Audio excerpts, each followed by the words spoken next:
വിവാഹശേഷം ഇരു ദമ്പതിമാരും എല്ലാ ചടങ്ങുകളും ഗൃഹപ്രവേശവും നടത്തി.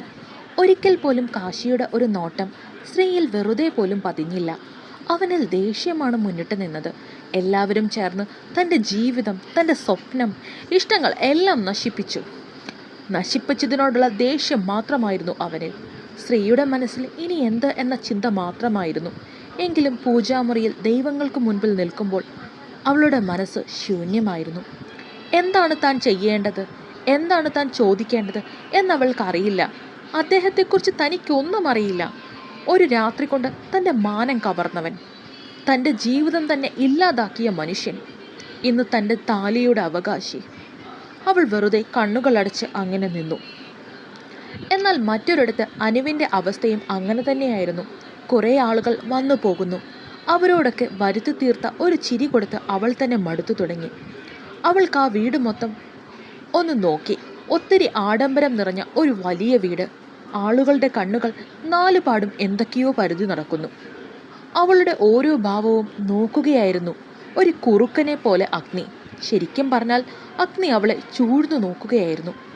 ഇനിയും ഈ മനുഷ്യൻ്റെ ഇഷ്ടത്തിന് താനൊരു പാവയെ പോലെ നിന്നു കൊടുക്കേണ്ടി വരുമോ എന്നോർത്തപ്പോൾ തന്നെ അവളിലെ സ്ത്രീ ആരും അറിയാതെ കരഞ്ഞുകൊണ്ടിരുന്നു.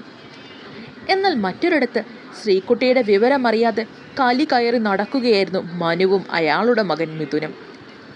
ശ്രീകുട്ടിയെ ആരെങ്കിലും രക്ഷിച്ചിട്ടുണ്ടെങ്കിൽ അത് ദീപ മാത്രമായിരിക്കും എന്നവർക്ക് ഉറപ്പായിരുന്നു. മോളെ, നീ എന്നെയും എൻ്റെ മോനെയും ചതിച്ചു അല്ലേ? നിനക്ക് എങ്ങനെയാണടി അത്രയ്ക്കുള്ള ധൈര്യം കിട്ടിയത്? അയ്യോ, ഇനി എന്നെ തല്ലല്ലേ, ഞാൻ ചത്തുപോകും. ദീപ വേദനയോടെ അപ്പനോടും മകനോടും പറഞ്ഞുകൊണ്ടിരുന്നു. നിന്നെ തല്ലരുതല്ലേ മോളെ, തല്ലുകയല്ല കൊല്ലുക തന്നെ ചെയ്യും നിന്നെ ഞാൻ. നിങ്ങൾ എന്നെ കൊന്നാലും എൻ്റെ കുട്ടിയെ ഇനി നിങ്ങളുടെ കൈ കിട്ടില്ല, അവളൊരു വാശിയോടെ അവശതയിലും പറഞ്ഞു. നിനക്ക് എത്തുമാത്രം കിട്ടിയിട്ട് മതിയായില്ലല്ലേ എന്ന് പറഞ്ഞുകൊണ്ട് ദീപയെ നിലത്തു നിന്ന് പിടിച്ചു വലിച്ച് എഴുന്നേൽപ്പിച്ചു അവളെ ക്രൂരമായി ഉപദ്രവിച്ചു. ദീപയുടെ മനസ്സിൽ അപ്പോഴും ശ്രീകുട്ടി സുരക്ഷിതമായി രാഗിണിയുടെ കൂടെയാണല്ലോ എന്ന സമാധാനമായിരുന്നു. പിള്ളേരെ, നമുക്ക് അഗ്നിയുടെ കുടുംബമൊന്ന് പരിചയപ്പെടണ്ടേ? രാഗിണി കേരളത്തിൽ തന്നെ അറിയപ്പെടുന്ന ബിസിനസ്സുകാരിയാണ് രാഗിണി. ഭർത്താവ് മഹാദേവനുമായി പിണങ്ങി ജീവിക്കാൻ തുടങ്ങിയിട്ട് ഇപ്പോൾ 20 വർഷം കഴിഞ്ഞു. രാഗിണിക്ക് 2 ആൺമക്കളാണ്, ആദിത്യനും അഗ്നിയും. ആദി അച്ഛനും അമ്മയും വേർപിരിഞ്ഞപ്പോൾ തന്നെ അച്ഛൻ്റെ കൂടെ പോയിരുന്നു. എന്ന് കേരളത്തിൽ അറിയപ്പെടുന്ന ക്രിമിനൽ ലോയറാണ് ആദി. അവൻ്റെ ഗുരുവും വഴികാട്ടിയും അച്ഛൻ തന്നെയാണ്. ആദിയുടെ ജീവിതത്തിന്, അവൻ്റെ സകല സന്തോഷത്തിനും കാരണമായി ഇപ്പോൾ ഒരാൾ കൂടിയുണ്ട്, മൈഥിലി. പിന്നെ നമ്മുടെ അഗ്നി അമ്മയുടെ പാത പിന്തുടർന്ന് ബിസിനസ്സിൽ തന്നെ ശ്രദ്ധ കൊടുത്തു. ഇപ്പോൾ കേരളത്തിനകത്തും പുറത്തുമായി അഗ്നി ഗ്രൂപ്പ് പ്രവർത്തിക്കുന്നു. അഗ്നിയുടെ പ്രിയയാണ് ഹെലൻ. ഇവളൊരു പുലി തന്നെയാണ്. മനുവും മിഥുനും പുറത്തു പോയപ്പോൾ തന്നെ ദീപ ഒരു വിധത്തിൽ ഏന്തി എഴുന്നേറ്റുകൊണ്ട് തൻ്റെ ഫോൺ നിലത്തുനിന്നും എടുത്തു. അതിൽ നിന്ന് രാഗിണി എന്ന നമ്പറിലേക്ക് വിളിച്ചുകൊണ്ടേയിരുന്നു. എന്നാൽ ഫുൾ റിംഗ് അടിക്കുന്നതല്ലാതെ ആരും കോൾ എടുത്തില്ല. ഒരു വേദനയോടെ ദീപ കോൾ കട്ട് ചെയ്ത് ഫോൺ ടേബിളിൽ തന്നെ വെച്ചു. അപ്പോഴും അവരുടെ മൂക്കിലൂടെ രക്തം ഒഴുകിക്കൊണ്ടിരുന്നു. ദീപ ഒരു തളർച്ചയോടെ കട്ടിലിലേക്കിരുന്നു. അപ്പോഴും അവരുടെ മനസ്സ് പറഞ്ഞുകൊണ്ടിരുന്നു, ശ്രീ സുരക്ഷിതമായ കൈകളിലാണിപ്പോൾ എന്ന്. ആ ഒരു ചിന്ത തന്നെ അവരുടെ ഉള്ളിൽ ഒരു സന്തോഷവും സമാധാനവും നിറച്ചു. എൻ്റെ ACP സാറേ, ഈ 2 വർഷത്തിനിടയെ ഇതെൻ്റെ 4ാമത്തെ കോളേജ് മാറ്റം. ഇനി മാറാൻ എന്നെയും കൊണ്ട് വയ്യ കേട്ടോ. എൻ്റെ അഞ്ചു മോളെ, നിനക്ക് അച്ഛൻ്റെ ജോലി അറിയാമല്ലോ, പിന്നെ ഇങ്ങനെ പറഞ്ഞാൽ ഞാൻ എന്തു ചെയ്യും എന്ന് പറഞ്ഞുകൊണ്ട് അച്ഛനും മകളും ബാഗ് പാക്ക് ചെയ്യുകയാണ്. ആഹാ, അച്ഛനും മോളും ഇവിടെ കഥ പറഞ്ഞു നിന്നാൽ ഇന്ന് പോക്ക് നടക്കില്ല. എൻ്റെ ഷാരു, ഞാനല്ലടോ, ഈ കാന്താരിയാണ് പണിയെടുക്കാൻ സമ്മതിക്കാത്തത്. ദേ, രണ്ടും വേഗം പാക്ക് ചെയ്ത് ഇറങ്ങാൻ നോക്ക്.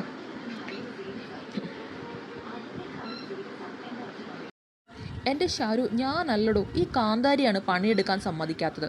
ദേ, രണ്ടും വേഗം പാക്ക് ചെയ്ത് ഇറങ്ങാൻ നോക്ക്, ഇല്ലെങ്കിൽ ഞാനും എൻ്റെ മോനും പോകും, ഇപ്പോഴേ പറഞ്ഞേക്കാം.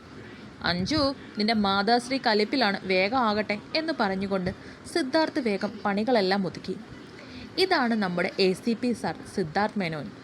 ജോലിയിൽ നോ കോംപ്രമൈസ്, അത് വേറെ കാര്യം. എന്നാൽ നല്ലൊരു ഫാമിലി മാനാണ് ഇദ്ദേഹം. ഇനി ഇദ്ദേഹത്തിൻ്റെ വീട്ടിലെ മിനിസ്റ്റർ, അതാണ് ശാരിക എന്ന ഷാരു. ഇവർക്ക് 2 മക്കളാണ്. അർജുൻ ആറുള്ളൊരു മോഡലിംഗ് കമ്പനി നടത്തുകയാണ്.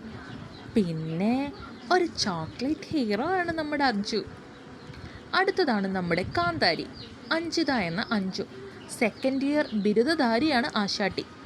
ACP സാറിൻ്റെ ജോലിയിൽ ആത്മാർത്ഥത കാരണം വീണ്ടും ഒരു ട്രാൻസ്ഫർ കിട്ടി.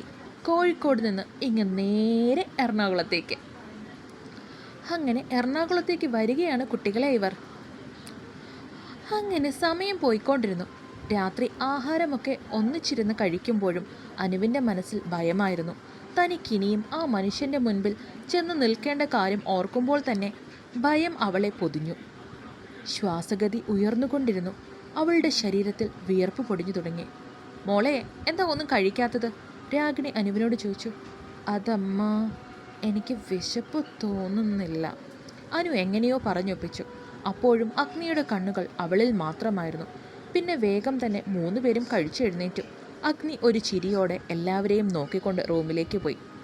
രാഗിണി അനുവിൻ്റെ കയ്യിൽ ഒരു ഗ്ലാസ് പാലും കൊടുത്താണ് അഗ്നിയുടെ റൂമിലേക്ക് വിട്ടത്. കാശിയുടെ വിവാഹമായതുകൊണ്ട് തന്നെ എല്ലാവരും വീട്ടിലുണ്ട്. എടാ മക്കളെ, കാശിയുടെ റൂമെല്ലാം സെറ്റല്ലേ? എൻ്റെ ലക്ഷ്മി അമ്മേ, എല്ലാം ഞങ്ങൾ സെറ്റാക്കിയിട്ടുണ്ട്. ഇനി ചെറുക്കനും പെണ്ണും അങ്ങോട്ട് ചെന്നാൽ മാത്രം മതി. എടാ മോനെ രഞ്ജു, നിൻ്റെ ഈ ഇളക്കം ഞാൻ കുറച്ച് ദിവസമായി കാണുന്നുണ്ട്. എന്താ കാര്യം? ലക്ഷ്മിയമ്മയുടെ ഒറ്റ ചോദ്യത്തോടെ രഞ്ജു സൈലൻ്റായി. അപ്പോഴും ജിത്തു ചിരിയോടെ തന്നെ അവിടെയുണ്ട്. അപ്പോഴാണ് രചന ശ്രീകുട്ടിയെ ഒരുക്കി സുന്ദരിയാക്കി അവിടേക്ക് കൂട്ടിക്കൊണ്ടു വന്നത്.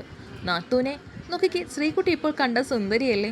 അയ്യടാ, എൻ്റെ മോൾ എപ്പോഴും സുന്ദരി തന്നെയാ എന്ന് പറഞ്ഞുകൊണ്ട് ലക്ഷ്മി ശ്രീയെ തന്നോട് ചേർത്ത് പിടിച്ചു.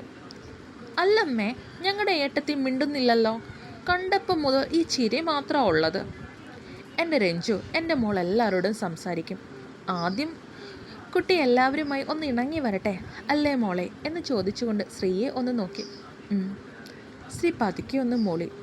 എൻ്റെ ഏട്ടത്തി, ആ കാശിനാഥൻ്റെ മുൻപിൽ ഈ തൊട്ടാവാടി സ്വഭാവം കൊണ്ട് ചെന്നാൽ അങ്ങേരേട്ടത്തിയെ മൈൻഡ് ചെയ്യില്ല. അത് ശരിയാ മോളെ, മോൻ പറഞ്ഞത്. അപ്പച്ചിയുടെ കുട്ടി ഒരു കാന്താരിയാകണം. കാശിയെ വരച്ച വരയിൽ നിർത്താൻ പഠിക്കണം. ഏട്ടത്തി ഇങ്ങനെ ചാടിക്കളിക്കട കുഞ്ഞിരാമ, ഓടിക്കളിക്കട കുഞ്ഞിരാമ.